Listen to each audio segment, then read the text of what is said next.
hand. Young referee, brilliant referee. You expect to see him get a World Cup final or two before he does retire. So right, here we go. Wales are playing right to left. England will be receiving kickoff. The whistle goes, and Williams gets this underway as he goes down the left-hand side. It'll be an early touch for Billy Vinipola, who is brought down by Josh Adams with some assistance from Dewey Lake, and I think it's and Beard there. And we're away. Yeah, it's psychological as Owen Farrell lifts it high in the air. Harry Randall is afterwards. It's pretty deep. And Josh Adams has knocked it forward, and it's been won back. Quick turn of the ball here. I believe Vinipola comes back on the angle. Jack from Portley looking for a quick ball here.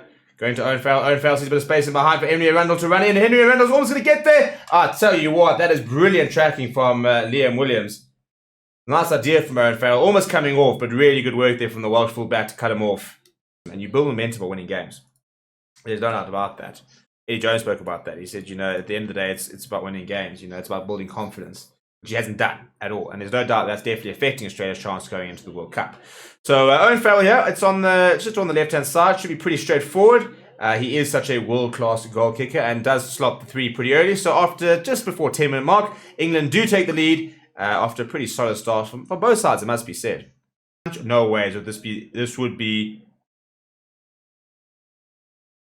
I think I don't know if he's actually managed to. Tane Plumtree has just grabbed the ball and he's nailed it 50-22, I think. I mean, bang, Dewey Lake makes the tackle, loses the ball forward, and Tane Plumtree picks it up and goes, thank you very much. We'll have a 50-22. That is absolutely brilliant from the number 8. Goodness me. Come on, mate.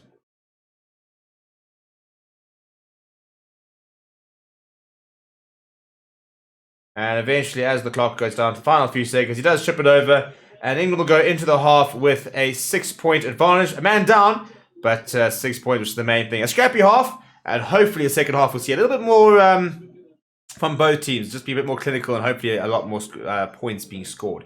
And so we'll see you then. A bit of space ahead of him, but he's got to beat. Williams decides to fire into Dan Bigger. Dan Bigger puts it in the air. Down that right-hand side, Josh Adams! Oh, he's taken out in the air. That could be a penalty try, I tell you what. Well, Williams is not messing around. He's gone over and scored it in the meantime. They're going to go upstairs, but that must surely be a try. If not a penalty try, Liam Williams decides he's going to take things into his own hands, grab the ball and try to go over. But Adams taken out in the air by Freddie Stewart. This will surely be a try one way or the other. Rip there, so I think it'll be a penalty try, yeah.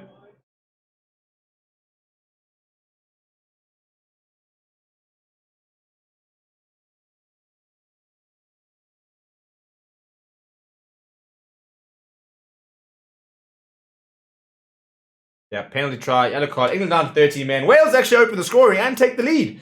And, well, that's put a bit of spanner in the works here with 20 minutes to go.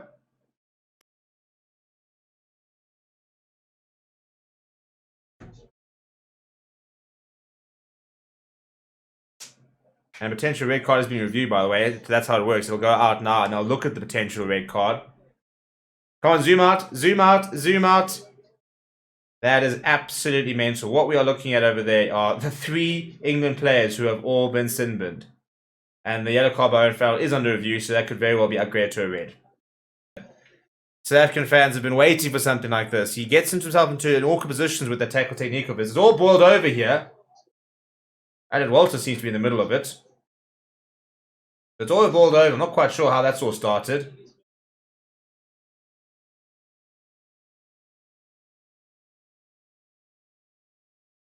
I mean, in the middle of a TMO review, all of a sudden all the players are getting involved. Not a particularly good look. Farrell is going to go to the bin. Yellow number 3. I can only do 3. I'm actually impressed I can do yellow number 3. But look at this. Once again, Owen Farrell's tackle technique. No, yeah, tucked in arm then. Doesn't come around to wrap. Hammers it into Tame Basham. He's lucky it wasn't higher. It could have been a red card. And he is, yeah, Dan Bigger going and having a word with him. I love it. Come on, Dan, get involved. You're playing against 12 men. All you do is keep the damn ball.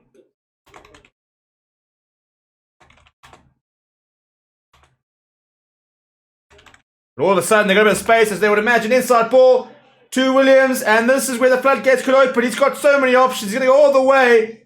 And there it is. This could be the start of the floodgates against a 12-man England side. Wales have scored their second, this time from going deep inside their own half, but the gap's going to be there, and all they got to do really is take them now, isn't it? Right, 12-man England. Courtney Laws goes up and comes down. They are missing a loose head, a fullback, and an outside centre who is also the captain. And this is actually looking half decent. Penalty advantage here. I mean, England have gone down to 12 men and are literally on the verge of scoring. They do score.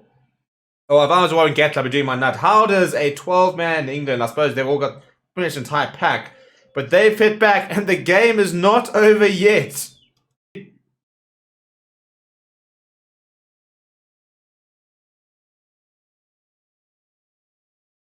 Now Youngs to Ford. Ford goes to the... And there's a lot of space out wide. Oh my, has he done it? Oh, I tell you, he's not celebrating. They might have to have a look at this. I'm not convinced he's got this. I'm not convinced he's got this at all.